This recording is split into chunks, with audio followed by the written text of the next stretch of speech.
प्रदीर्घ कालावधीनंतर जिल्हा परिषद व पंचायत समितीच्या निवडणुकांचा कार्यक्रम अखेर राज्य निवडणूक आयोगानं जाहीर केल्यानं रायगड जिल्हा परिषदेसाठी 5 जागा तर महाड पंचायत समितीसाठी एकूण 10 जागांसाठी ही निवडणूक होणार आहे। महाड पंचायत समिती आणि रायगड जिल्हा परिषद निवडणुकांसाठी एकूण 200 मतदान केंद्र निश्चित करण्यात आली आहेत आणि तालुक्यातील एकूण 1,39,446 मतदार आपला मतदानाचा हक्क बजावणार आहेत आणि उमेदवारांना 16 तारखेपासून 21 तारखेपर्यंत अर्ज दाखल करता येणार आहे। 22 तारखेला अर्जांची छाननी तर 27 तारखेपर्यंत माघार घेता येणार आहे। या निवडणुकांसाठी 5 फेब्रुवारी रोजी मतदान तर 7 फेब्रुवारी रोजी मतमोजणी होणार आहे, असं महाड प्रांताधिकारी पोपट ओमासी यांनी सांगितलंय। निवडणुकीचा कार्यक्रम जाहीर होताच डोक्याला बाशिंग बांधून बसलेले राजकीय नेत्यांच्या हालचालींना वेग आलेला आहे। निवडणुका जाहीर झालेल्या आहेत, आज आपण पत्रकार परिषद घेत आहात, कशा पद्धतीचं पूर्ण नियोजन आहे, काय सांगाल? नमस्कार।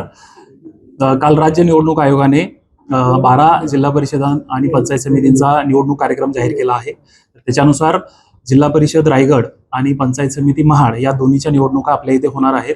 तर त्याच्यासाठी आज आम्ही आपल्याला आमंत्रित केलेलं होतं। एकूण महाड पंचायत समिती आणि महाड जिल्हा परिषद याच्यासाठी 203 मतदान केंद्र आहेत। एकूण मतदार 1,39,446 इतके मतदार आहेत आणि जिल्हा परिषदसाठी 5 जागा निवडणूक विभाग आणि पंचायत समितीसाठी एकूण 10 निवडणूक गण हे असणार आहेत।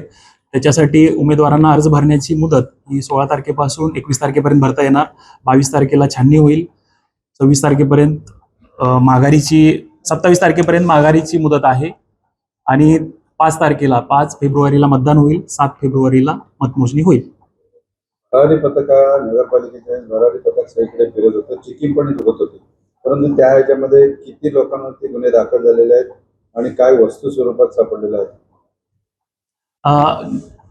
नगरपालिकेसाठी तहसीलदार साहेब हे आरोप होते, तर तपशील त्यांच्याकडे ऍक्च्युअली तो तपशील सध्या माझ्याकडे नाही आहे, पण आपण या निवडणुकीसाठी एकूण 3 भरारी पथकं तयार केलेली आहेत।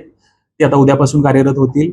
तसेच जे महत्त्वाचे चेकपोस्ट आणि महत्त्वाचे एंट्री पॉईंट आहेत तालुक्याच्या, तर त्या ठिकाणी स्टॅटिक सर्व्हेलन्स टीम, एक कर्मचारी, व्हिडिओग्राफर, पोलिसांची त्याच्यासोबत असे आपले चेकनाके लागतील आणि त्याच्या माध्यमातून आचारसंहितेचं काटेकोर पालन आपण करू।